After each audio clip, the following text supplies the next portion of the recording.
Hi everyone. So today we will go into the last chapter of S2 for A levels, which is on estimation. So I will go very slow on this particular chapter because there are a few important um, things that we need to discuss and understand clearly. So the first video for this particular chapter, we will talk just on what is a bias estimator and unbiased estimator.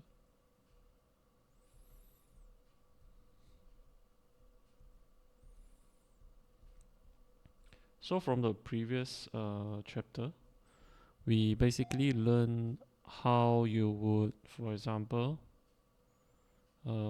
this is your, sorry.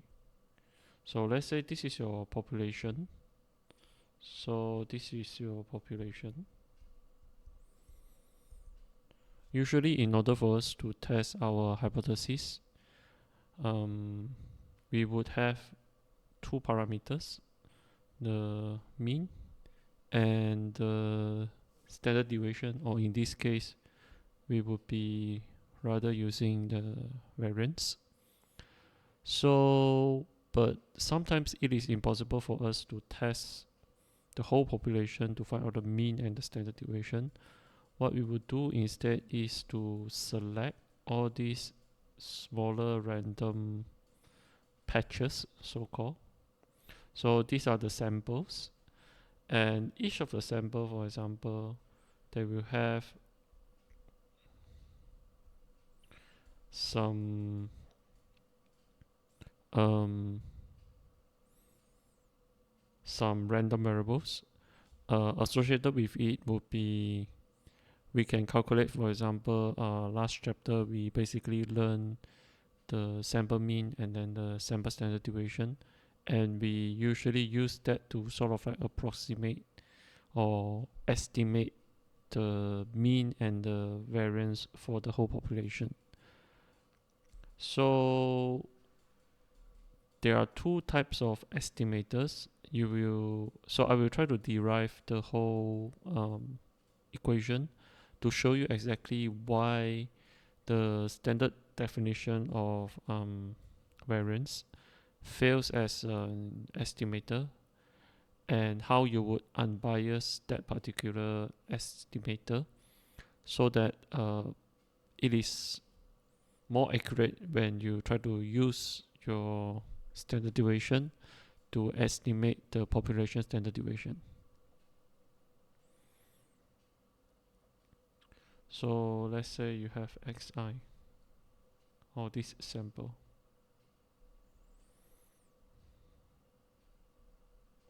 So let's begin. So from the previous chapter on sampling, we know that the sample mean is given by this particular equation.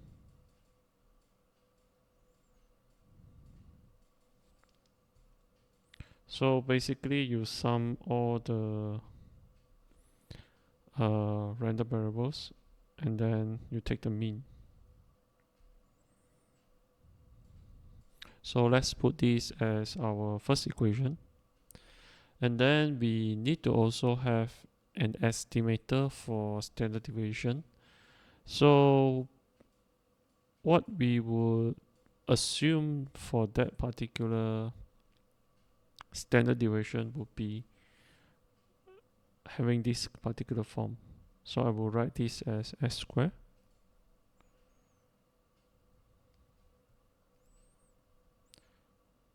So I might as well make it bigger so that I don't need to cram out all my writings. So let's say this is the estimator of variance that we are using, and we try to follow what a standard deviation formula is.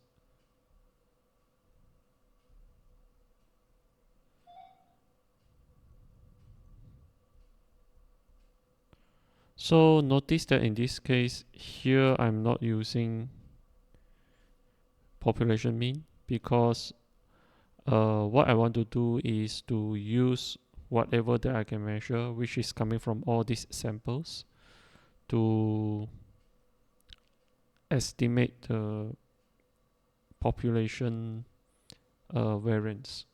So which is why I'm not using mu, but instead I'm using x bar. So let's say this is a second equation. We also do know that for the population, we have what we call as the population mean, and then what we call as the population variance, or standard deviation if you want to mention that. So of course, these two are coming from the population. And lastly, I just want to recall this particular definition. The definition of standard deviation, sorry, not standard deviation, the definition of variance is given by this equation.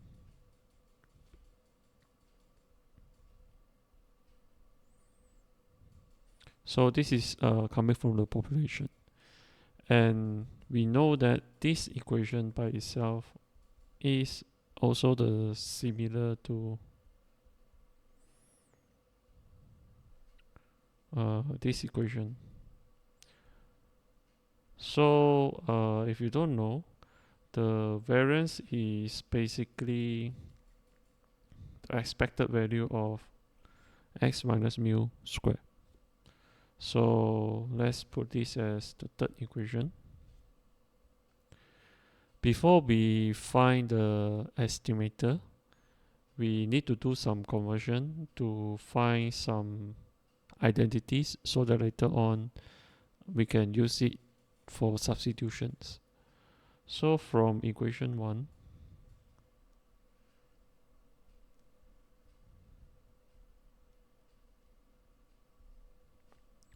basically what I would do is to minus the population mean.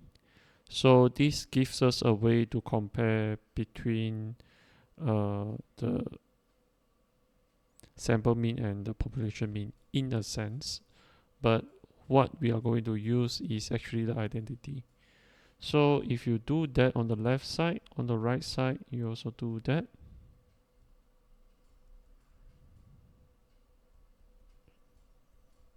So we want to include that mu inside the summation. So here we recall that if you sum I equals to 1 until n 1, so what this means is basically you sum 1 n times. This is exactly n. So we are going to use this identity inside the equation. So if you multiply by n, you have to divide by n.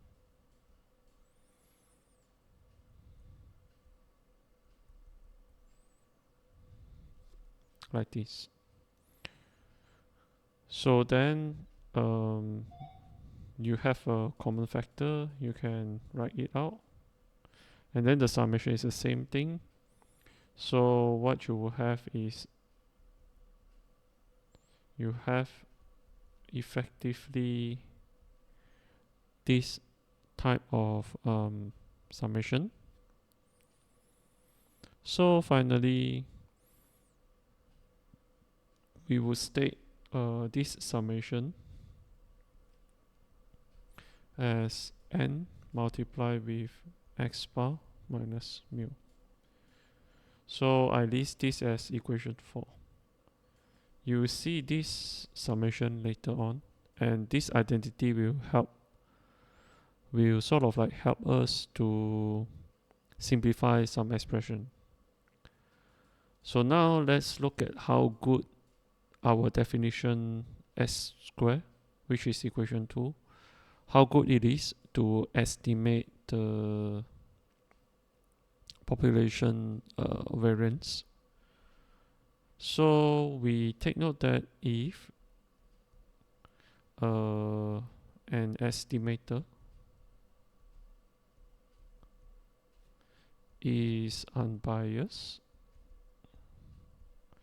Unbiased here means that you don't overestimate the population variance, or you don't underestimate the population variance.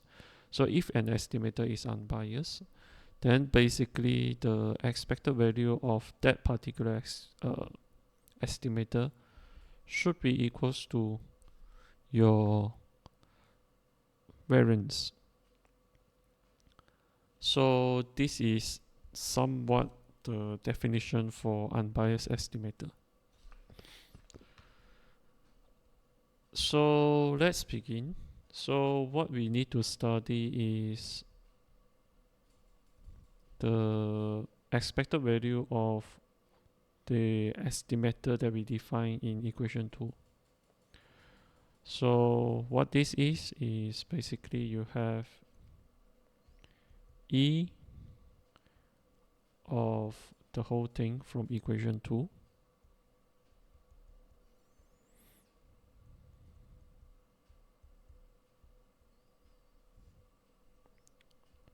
So what we would do is to convert xi minus x bar square by writing down by adding and then subtracting a factor of mu inside.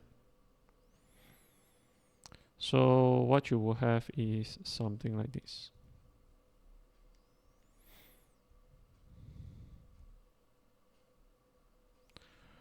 Okay, so from previous chapter, basically we learned that the expected value of ax is the same as aex. So in this case, 1 over n is just a constant. I can move it out.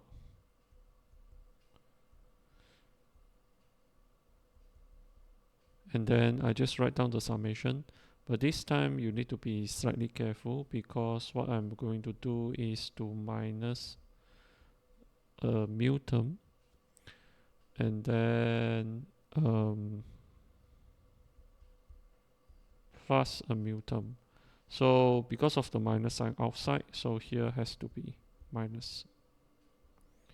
So this whole thing has to be squared. Okay? So now you perform the squaring part. I'm not sure whether I would have enough space. So what you would have is sum of I equals to 1 until n. So let's put a big bracket. So you have the first term square minus 2 times the first term x bar minus mu, then you plus x bar minus mu square. So remember to close your brackets. Okay, so now we finally can use the identity that we derived earlier. But before that, I think it would be better for us to separate out the summation sign. So what you would have is summing I equals to 1 until n, xi minus mu square. So because xi minus mu contains the index I, so you have to include everything.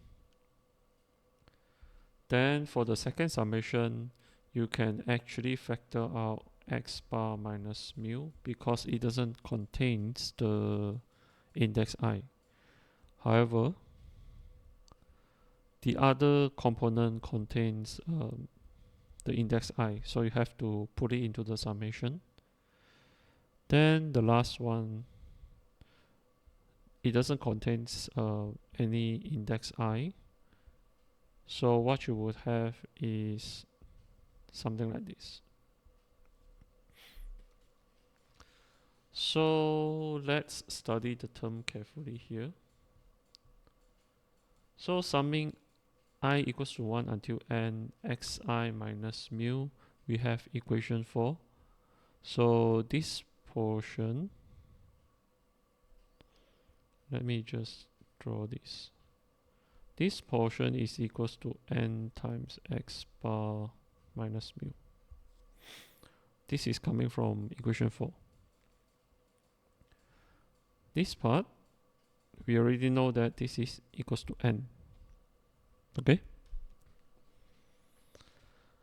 So now what you would have is the following. You will have 1 over n e summing I equals to 1 until n xi minus mu square.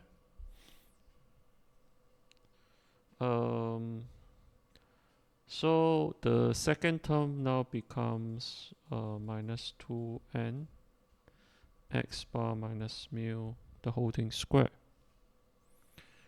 The last term becomes n x bar minus mu square.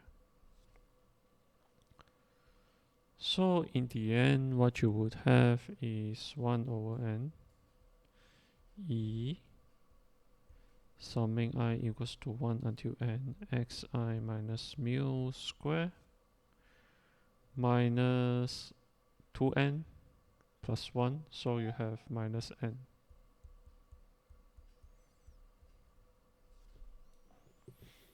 So now we know that, for instance, if these are independent random variables, so if you have something like this, this is basically ex plus ey. So we try to use this equation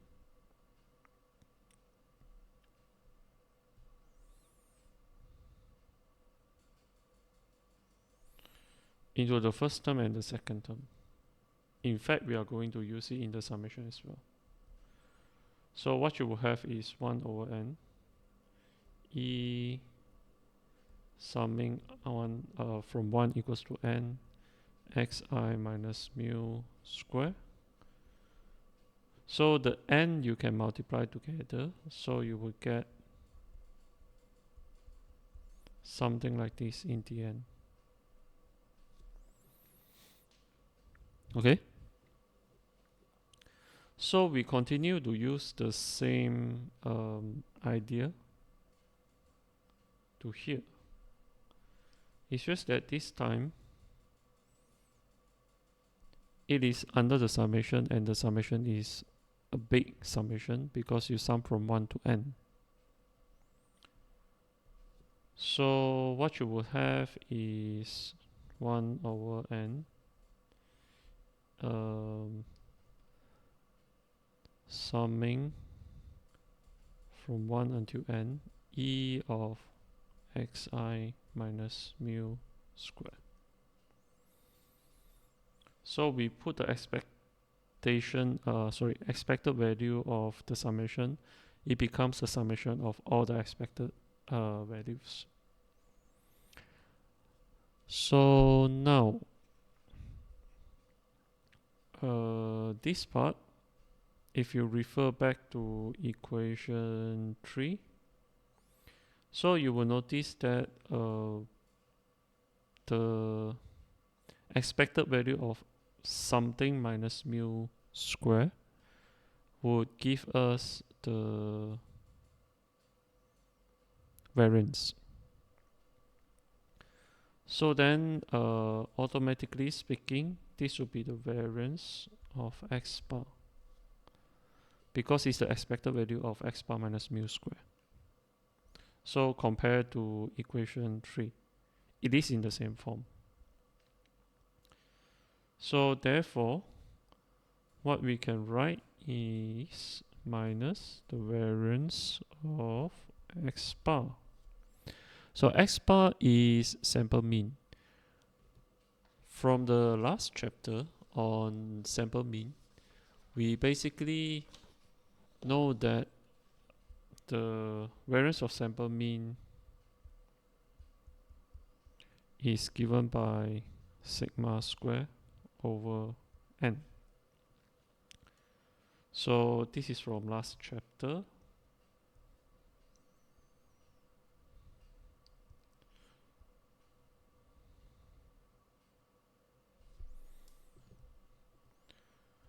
So we can use this into our next discussion, and basically speaking, this portion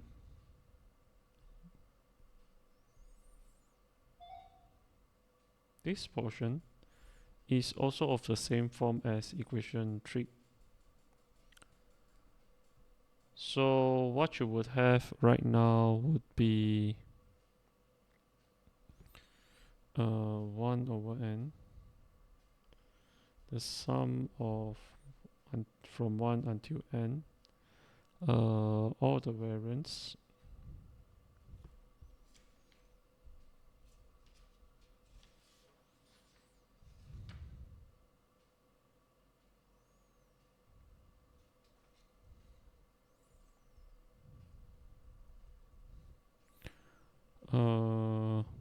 minus the variance of x bar will be sigma square over n.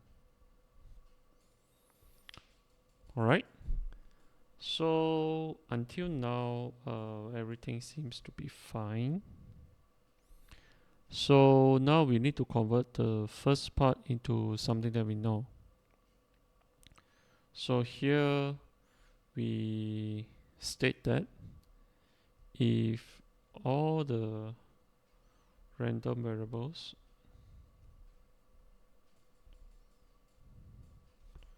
xi are independent, then the variance of, let's say, x plus y, perhaps I put it, let me rewrite this. If all the random variables xi are independent, then what will happen is that the variance of, let's say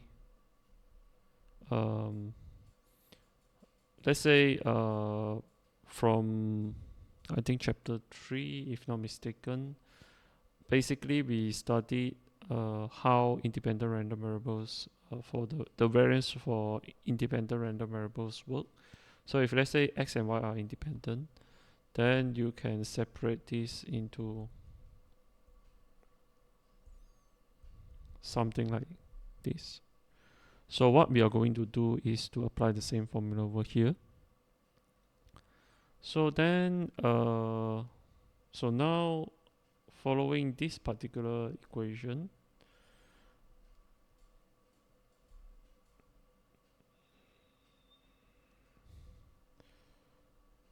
the expected value of our estimator right now would become 1 over n. So now I'm exceeding the variance back to the summation.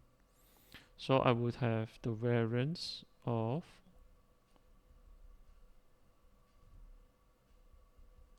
this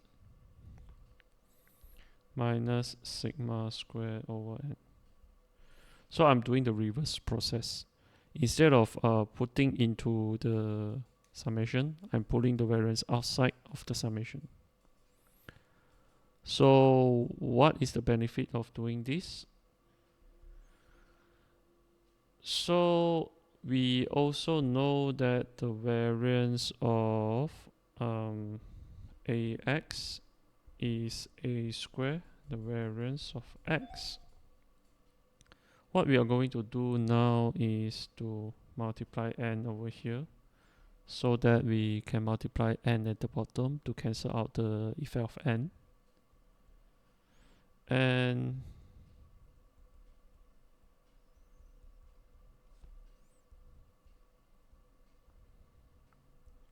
we can do that. So we keep the n on top without moving back in, but 1 over n square, we use the reverse process to move it into the variance. So you will have n, the variance of 1 over n, summing I equals to 1 until n xi.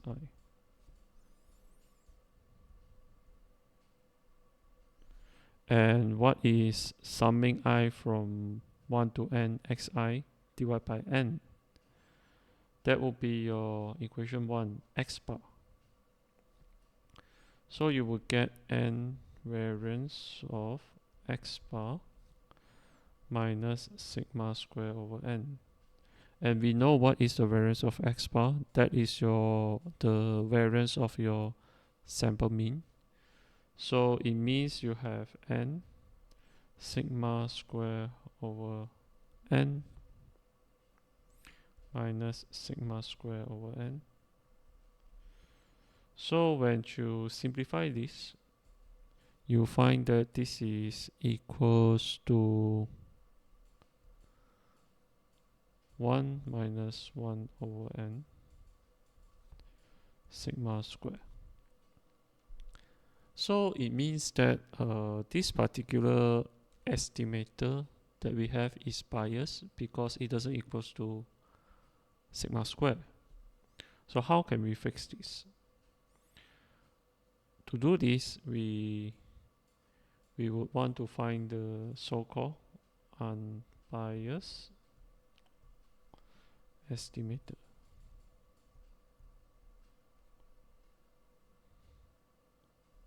So our goal here is to get ES square equals to sigma square. So we can find out what is the factor. So there will be n minus 1 divided by n sigma square. By the way, having this form, it means that whenever you use equation 2 as your estimator of your variance, you always underestimate your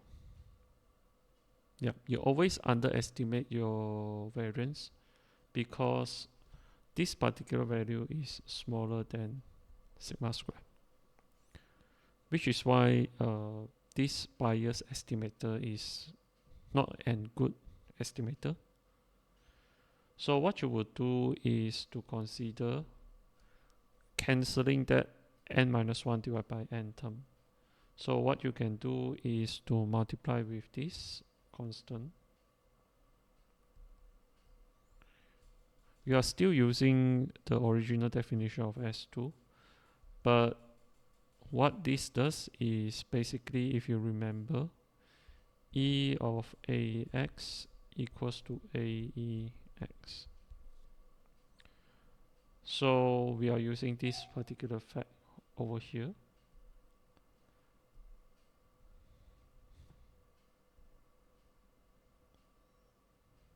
Okay. So this will be n over n minus 1 E of S square. And we already calculated what is E of S square. That is n minus 1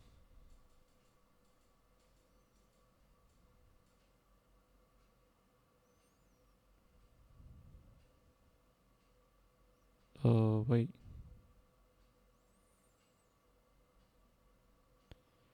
Okay, that, yeah. So you have n minus 1 over n sigma square. So the term that we introduced over here cancel off perfectly to get us sigma square. So this is the unbiased estimator. So finally, what would be the form of an unbiased estimate of population variance?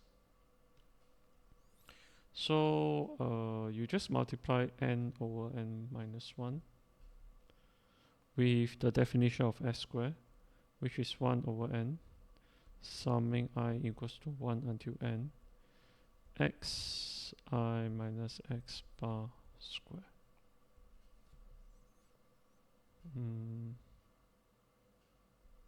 Yep, it's correct. So this n cancel off, and we would get this particular equation.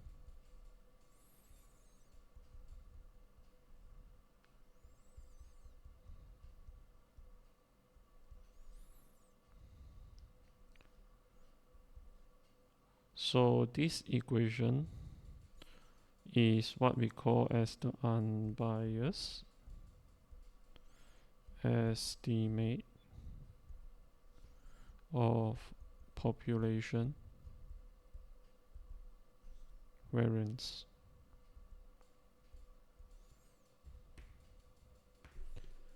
So I will stop here for now.